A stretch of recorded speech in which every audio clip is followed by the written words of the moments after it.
अनोखं प्रेम भाग 7. पाटीत निशाने सुहानीच्या ड्रिंकमध्ये दारू मिक्स केली होती. शिवमही पिलेला होता.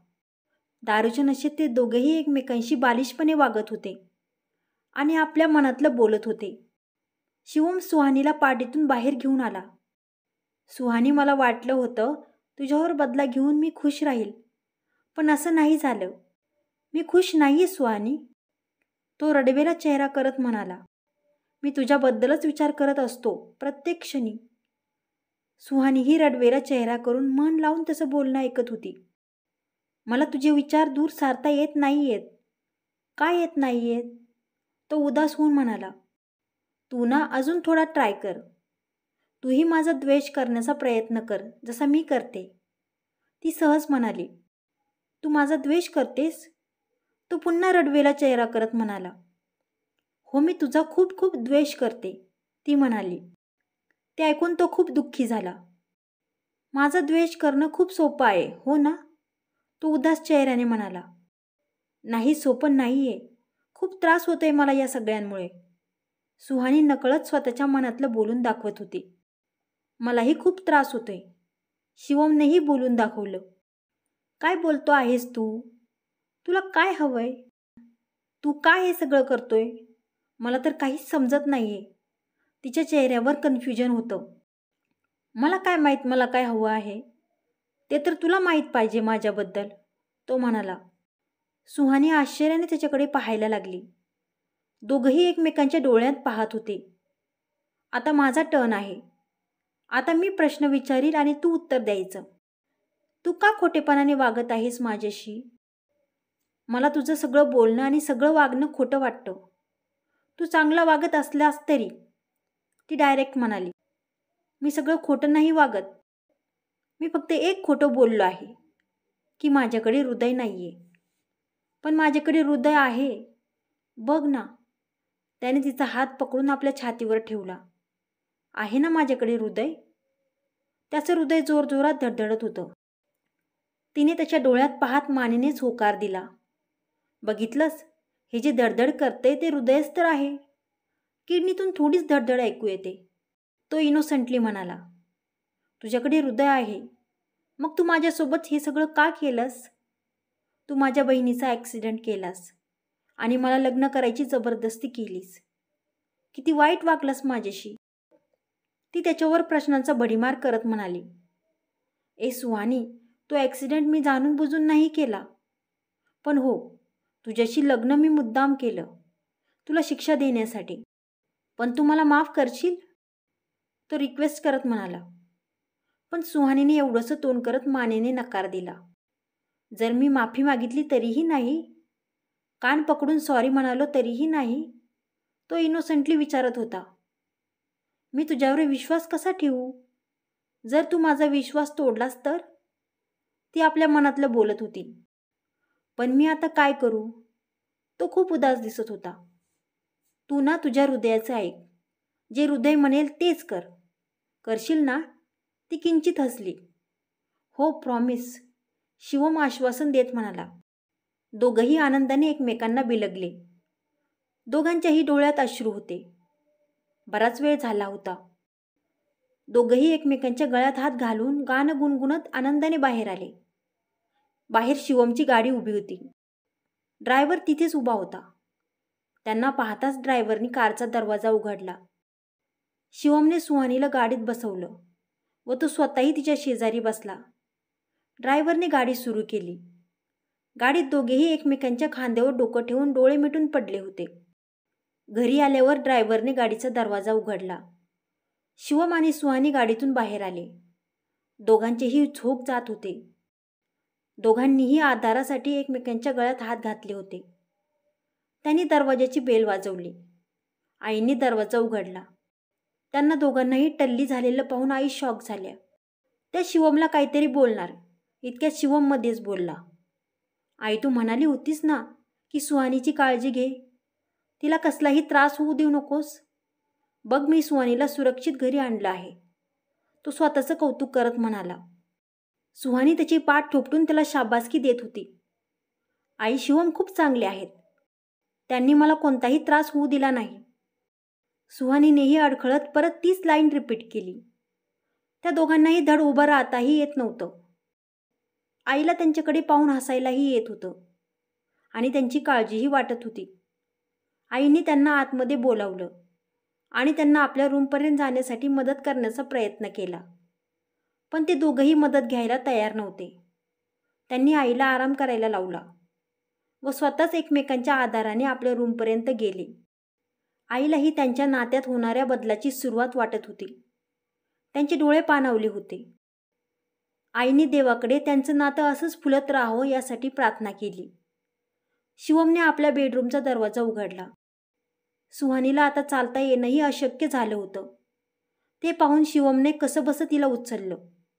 त्याचाही तोल जाऊन ते दोघेही पडता पडता वाचले, पण त्याने सुहानीला खाली उतरवलं नाही. शिवम सुहानीला उचलून कसाबसा आपल्या बेडजवळ घेऊन आला. मला खाली सोड, मी पडले तर, सुहानी बडबडत होती. पण त्याने तिला व्यवस्थित बेडवर झोपवलं. मी नाही पडू देणार. तोच त्याचा तोल जाऊन तोही तिच्यावर पडला. आपण घरी आलो, ती आनंदाने म्हणाली. तिला हो म्हणत तो उठला. त्याने तिच्या अंगावर ब्लँकेट टाकलं आणि आपल्या साईडला जाऊन झोपला. बोलत बोलत दोघेही झोपी गेले. इकडे निशा बराच वेळ पाटीत शिवम आणि सुहानीला शोधत होती. तिने बऱ्याच जणांना विचारून पाहिलं, पण बऱ्याच वेळापासून कुणीही त्यांना बघितलं नव्हतं. इतकंच काय, रोहित आणि दिशालाही त्यांच्याबद्दल माहिती नव्हती. त्यांना वाटलं की ते आसपासच कुठेतरी असतील, म्हणून ते रिलॅक्स होते. पण निशा मात्र बेचैन होऊन त्यांना शोधत होती. तिचा प्लॅन परत एकदा फ्लॉप झाला होता. तिला स्वतःचाच राग येत होता की तिने सुहानीला आपल्या नजरेआड कसं काय होऊ दिलं. बराच वेळानंतर ती बाहेर आली. तेव्हा तिला समजलं की शिवम आणि सुहानी घरी निघून गेले आहेत. तीही रागाने घरी निघून आली.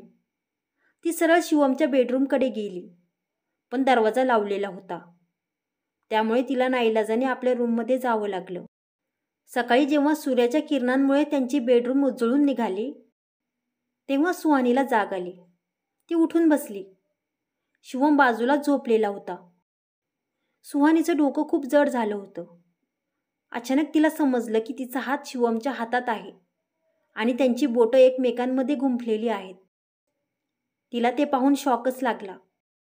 तिने शिवमला न उठवता हळुवारपणे आपला हात त्याच्या हातातून सोडवून घेतला आणि उठून बसली. तिची ओढणी खाली पडलेली होती. तिने पटकन आपली ओढणी आपल्या खांद्यावर घेतली. तिचं डोकं खूपच ठणकत होतं, जसं काही डोक्यावर कुणीतरी मारत आहे. तिने आपले डोकं हातात पकडून आपले डोळे बंद केले. तिला जास्त काही आठवत नव्हतं. फक्त काही अंधुकशा आठवणी तिच्या डोळ्यांसमोर येत होत्या. तिला इतकं खात्रीने माहीत होतं की ती पाटीतून शिवमसोबत बाहेर पडली होती व ती शिवमसोबतच घरी आली होती. त्या व्यतिरिक्त तिला अजून काही आठवत नव्हतं. ती बेडवरून उठली आणि कशीबशी बाथरूममध्ये गेली. आंघोळ वगैरे करून फ्रेश होऊन आली, पण तिचं डोकं अजूनही खूप ठणकत होतं. ती खाली गेली. इतक्यात आई तिच्यासाठी लिंबू पाणी घेऊन आल्या. तिने आईला गुड मॉर्निंग विश केलं. गुड मॉर्निंग बेटा, काय झालं? डोकं दुखतंय ना? हे लिंबू पाणी घे, म्हणजे तुला बरं वाटेल. त्यांनी सुहानीला सोफ्यावर बसवलं व तिला ते लिंबू पाणी घ्यायला लावलं. काल रात्री तू आणि शिवम किती प्रेमाने एकमेकांशी बोलत होते. तुम्ही दोघेही नशेत होता, पण एकमेकांची किती काळजी घेत होते. ते ऐकून सुहानी अजूनच नर्वस झाली. तिला आता शिवमला कसं फेस करायचं याची काळजी वाटत होती. ते सगळं निशा पायऱ्यांवर उभी राहून ऐकत होती. तिला ते सगळं ऐकून खूप चीड येत होती. इकडे शिवमला जाग आली. तो उठून बसला, पण त्याचीही अवस्था सुहानीसारखीच होती. त्यालाही जबरदस्त हँगओव्हर झालेला होता. फरक फक्त इतकाच होता की त्याला त्याचं आणि सुहानीचं सगळं बोलणं आठवत होतं. त्यामुळे त्याचं डोकं सुन्न झालं होतं. त्याला स्वतःवर विश्वास बसत नव्हता की तो सुहानीशी हे सगळं काय बोलला. त्याचा राग उफाळून वर यायला लागला होता. त्याला आता स्वतःचाही राग आला होता की तो सुहानीसमोर इतका कमजोर कसा काय पडू शकतो. त्याला कुणाचीही सहानुभूती नको होती. त्याला कुणासमोर कमजोर पडणं पसंत नव्हतं. पण का कुणास ठाऊक तो सुहानीसमोर कमजोर पडायला लागला होता. इतक्यात सुहानी शिवमसाठी लिंबू पाणी आणि नाश्ता घेऊन आली. तोपर्यंत तोही फ्रेश होऊन तयार झाला होता.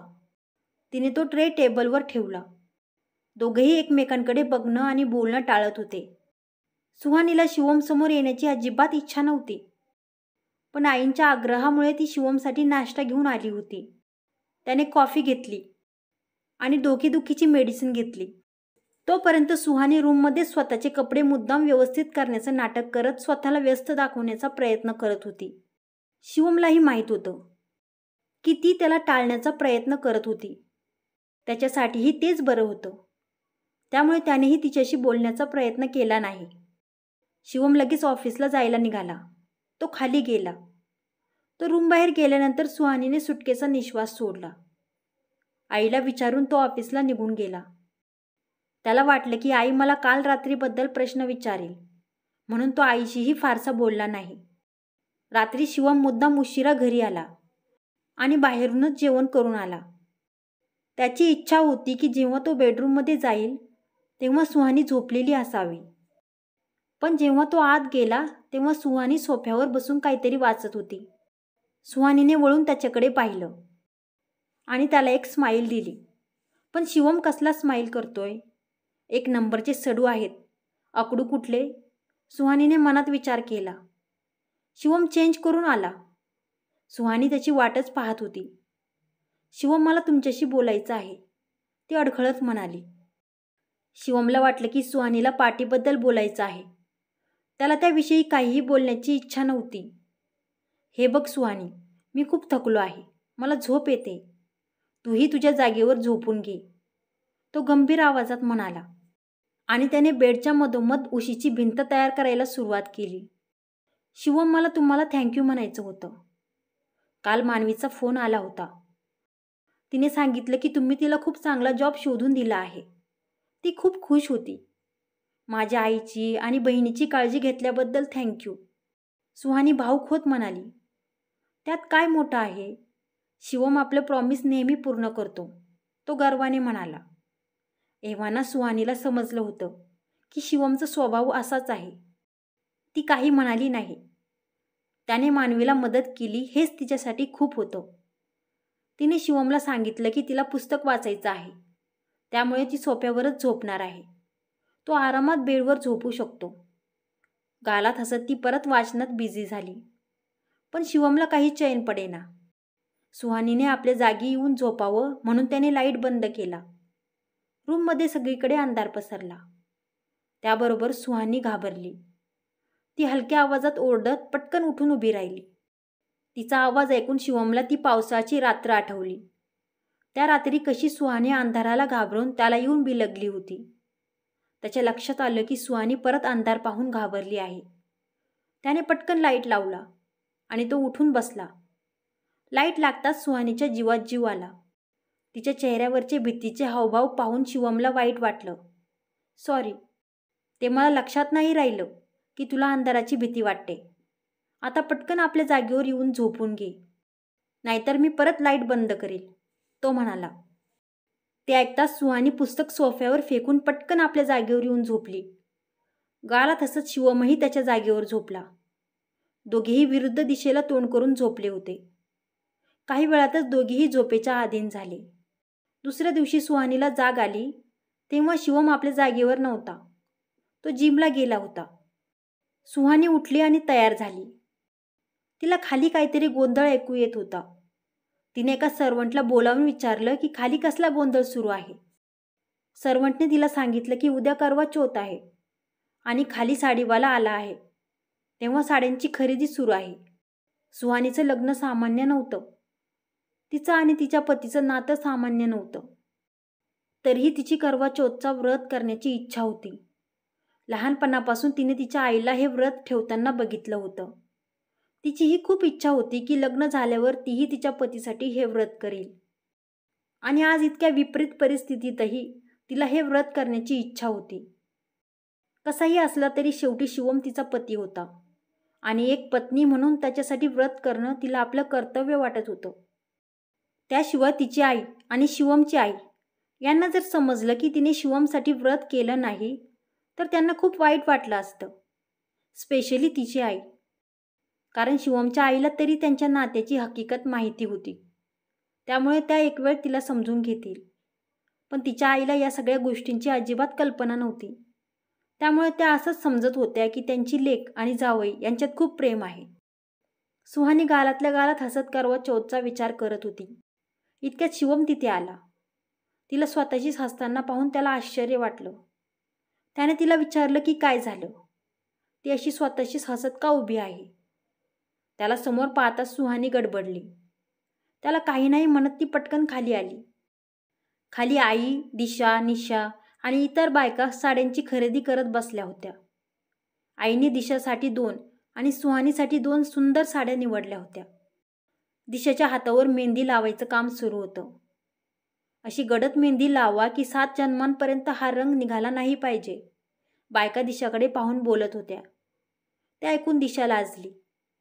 तिच्या हातावरची मेहंदीची डिझाईन पाहून दिशा खुश झाली होती आणि आईनाही मेहंदी दाखवत होती. आईला सुहानीची चिंता वाटत होती. लग्नानंतर सुहानीने खूप काही झेललं होतं. अशा जर तिने करवा चौथचं व्रत करायला नकार दिला तर आईही तिला ते व्रत ठेवण्याची सक्ती करणार नव्हत्या. तो निर्णय त्या सर्वस्वी तिच्यावर सोपवणार होत्या. त्यात शिवमलाही या सगळ्या गोष्टींवर विश्वास नव्हता. जर सुहानीने व्रत ठेवलं तर तो या सगळ्यांवर कसं रिॲक्ट करेल त्याचीही चिंता त्यांना लागून होती. निशा शांत उभी राहून हे सगळं बघत होती. आपल्या पतीसाठी दिवसभर विना अन्न आणि पाणी न पिता राहण्याचं लॉजिक तिच्या डोक्यावरून जात होतं. इतक्यात सुहानी तिथे आली. सुहानीला पाहून दिशाने आनंदाने तिला आपल्या जवळ बोलवलं. सुहानी, उद्या करवा चौथ आहे म्हणून आज मेहंदी लावत आहोत. पतीच्या दीर्घायुष्यासाठी हे व्रत केलं जातं, ती उत्साहात म्हणाली. आई आपल्या जागेवरून उठल्या आणि त्यांनी सुहानीला एका बाजूला नेलं. आई, ही माझी पहिली करवा चौथ आहे. मलाही हे व्रत ठेवायचं आहे, मेहंदी लावायची आहे, सुहानी थोडी लाजत म्हणाली. ते ऐकून आईला आश्चर्य वाटलं. सुहानी, तू पूर्णपणे विचार करून हे बोलत आहेस ना? इतकं सगळं होऊनही तुला शिवमसाठी व्रत ठेवायचं आहे? आई तिला पुन्हा एकदा विचार करायला सांगत होत्या. इतर बायकाही जाणून घेण्यासाठी खूप उत्सुक होत्या की त्या घरातील छोटी सून ते व्रत ठेवणार आहे की नाही. आईना त्यांना काय उत्तर द्यावं ते कळेना. इतक्यात शिवम तिथे आला. त्याला पाहून सुहानी गडबडली. मी तुमच्यासाठी नाश्ता घेऊन येते म्हणत ती तिथून जायला लागली.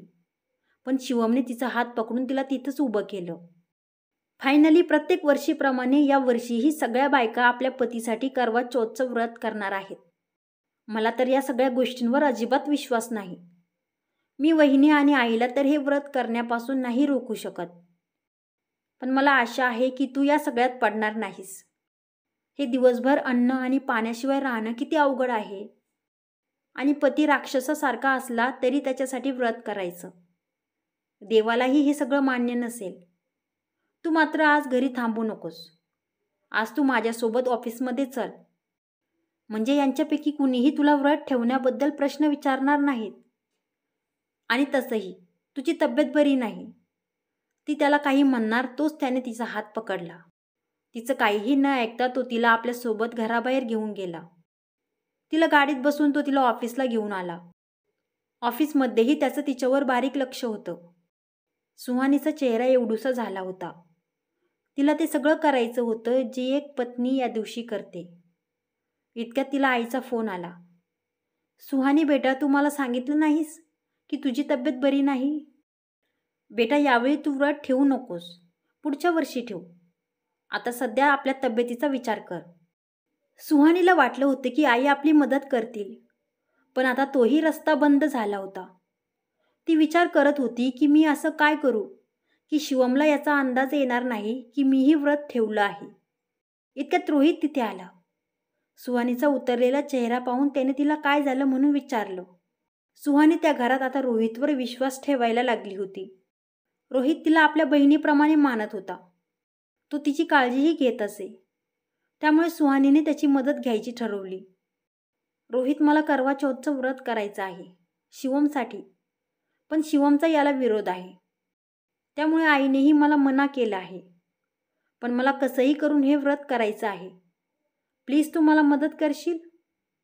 रोहितला खूप आनंद झाला. जेव्हा त्याला कळलं की सुहानीला शिवमसाठी व्रत करायचं आहे, त्यांच्या नात्यात हळूहळू सुधार होतोय, हे बघून त्यालाही आनंद झाला. त्याने सुहानीची मदत करायला होकार दिला. पण त्यांना हे सगळं गुपचूप करायचं होतं. सुहानीने त्याला करवा चौथच्या विषयी आईकडून सगळी माहिती काढून आणायला लावली.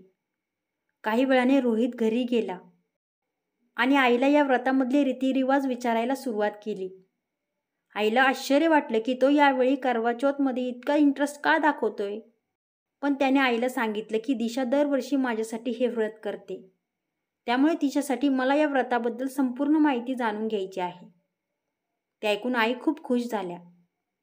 त्यांनी त्याला करवा चौथबद्दल सगळी माहिती सांगितली आणि हेही सांगितलं की या दिवशी एक पती आपल्या पत्नीला खूप सुंदर गिफ्टही देतो. रोहितने ती सगळी माहिती येऊन सुहानीला सांगितली. ज्यावेळी रोहित आणि सुहानी सगळी तयारी कशी करायची यावर चर्चा करत होते, नेमकं त्याचवेळी शिवम तिथे आला. त्यांना वाटलं की शिवमने सगळं ऐकलं. दोघेही गडबडले आणि शिवमकडे टक लावून पाहायला लागले. शिवम त्यांच्या तशा पाहण्याने इरिटेट झाला. तो आधीच वैतागला होता, कारण करवा चौथच्या तयारीमुळे त्याचा बराचसा फिमेल स्टाफ आला नव्हता. त्याने रोहितला काहीतरी कामासाठी पाठवलं आणि तो सुहानीकडे वळला. ती गालातल्या गालात स्वतःशीच हसत होती. त्याला आश्चर्य वाटलं. तू परत का हसत आहेस, तो म्हणाला. काय झालं, आपल्या कॉन्ट्रॅक्टमध्ये तर असं नाही लिहिलं की मी हसू शकत नाही, तिने उत्तर दिलं. आपल्या कॉन्ट्रॅक्टशिवायही मी तुझ्या भल्यासाठी सांगतोय की स्वतःशीच हसलीस तर लोक तुला वेडं समजतील. पण सुहानीने काहीतरी कारण सांगून त्याला शांत केलं. क्रमशः कसा होता आजचा भाग? जर कथा आवडली असेल तर व्हिडिओला लाईक करा आणि माझ्या चॅनलला सबस्क्राईब करा. धन्यवाद.